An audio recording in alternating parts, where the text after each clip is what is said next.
వేగంగా వెలిగొండ పనులు, చెరువులకు కొత్త కళ, ఘనంగా ఆదివాసీ దినోత్సవం, నేతన్న సేవలో వంటి వివరాలతో కూడిన ప్రకాశం జిల్లా సమాచార లేఖ ఇప్పుడు విందాం. ప్రకాశం జిల్లా వ్యాప్తంగా 80వ స్వాతంత్ర్య దినోత్సవ వేడుకలను వైభవంగా నిర్వహించారు. ఒంగోలులో నిర్వహించిన స్వాతంత్ర్య వేడుకల్లో రాష్ట్ర సాంఘిక సంక్షేమ శాఖ మంత్రి డోలా శ్రీ బాల వీరాంజనేయ స్వామి జాతీయ పతాకాన్ని ఆవిష్కరించి పోలీసుల గౌరవ వందనం స్వీకరించారు. నూతనంగా ఏర్పాటైన మార్కాపురం జిల్లాలో మొట్టమొదటిసారిగా నిర్వహించిన స్వాతంత్ర్య దినోత్సవ వేడుకల్లో జిల్లా కలెక్టర్ ఎం. విజయ సునీత జాతీయ పతాకాన్ని ఆవిష్కరించి పోలీసుల గౌరవ వందనం స్వీకరించారు. వెనుకబడిన ఉమ్మడి ప్రకాశం జిల్లా వాసుల కళ వెలిగొండ ప్రాజెక్టు మొదటి దశ పనులను పూర్తి చేసి ఆగస్టు చివరి వారంలో నల్లమల సాగర్కు నీటిని విడుదల చేస్తామని రాష్ట్ర జలవనరుల శాఖ మంత్రి నిమ్మల రామనాయుడు స్పష్టం చేశారు. మార్కాపురం కలెక్టర్ కార్యాలయంలో ఈ నెల 13వ తేదీన జిల్లా ఇన్ఛార్జి మంత్రి, రాష్ట్ర దేవాదాయ శాఖ మంత్రి ఆనం రామ్ నారాయణ రెడ్డితో కలిసి వెలిగొండ ప్రాజెక్టు అధికారులతో ఆయన సమీక్ష సమావేశం నిర్వహించారు. అనంతరం దోర్నాల వద్ద వెలిగొండ ప్రాజెక్టు సొరంగాలను పరిశీలించారు. ఈ సందర్భంగా నిమ్మల రామానాయుడు మాట్లాడుతూ జిల్లాలోని వర్షాభావ, ఫ్లోరైడ్ బాధిత ప్రజల చిరకాల స్వప్నం నెరవేర్చడమే తమ ప్రభుత్వ లక్ష్యమన్నారు. దీనికోసమే గత 2 సంవత్సరాలుగా శరవేగంగా వెలిగొండ ప్రాజెక్టు పనులు చేయడం జరిగిందన్నారు. జిల్లాలోని చెరువులకు కొత్త కళ రానుంది. 63 చెరువుల అభివృద్ది పనులు వేగంగా సాగుతున్నాయి. జిల్లాలో 22 చెరువుల అభివృద్దికి 13,47 లక్షల రూపాయల నిధులు మంజూరు చేయగా O&M కింద 41 చెరువుల మరమ్మతులకు 5,25 లక్షల రూపాయలు విడుదల చేశారు. ఈ మేరకు చెరువు కట్టల పటిష్టత, సప్లై ఛానళ్ల మరమ్మతులు, ఇతర కాంక్రీటు పనులు వేగంగా సాగుతున్నాయి. ఆదివాసీల అభ్యున్నతికి తమ ప్రభుత్వం కట్టుబడి ఉందని రాష్ట్ర సాంఘిక సంక్షేమ శాఖ మంత్రి డోలా శ్రీ బాల వీరాంజనేయ స్వామి అన్నారు.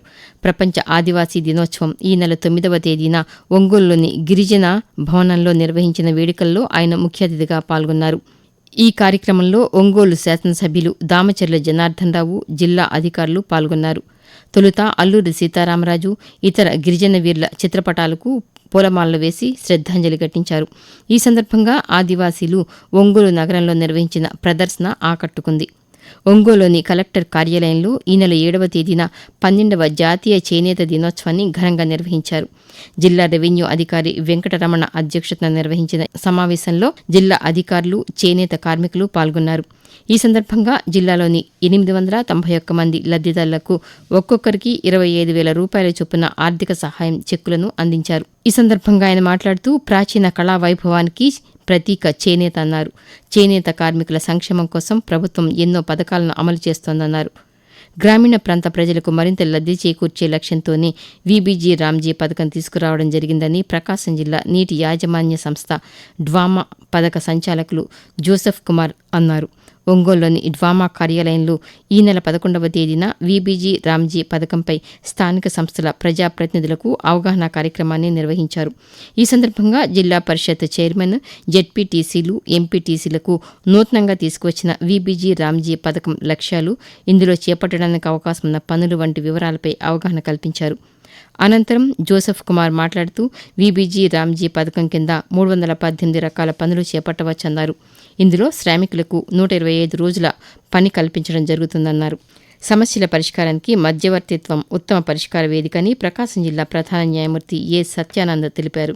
మధ్యవర్తిత్వంపై జిల్లా న్యాయ సేవాధికార సంస్థ ఆధ్వర్యంలో చేపట్టిన అవగాహన కార్యక్రమంలో భాగంగా ఈ నెల 5వ తేదీన 2K వాక్, 6వ తేదీన బైక్ ర్యాలీ, 7వ తేదీన మొక్కలు నాటే కార్యక్రమాలను నిర్వహించారు.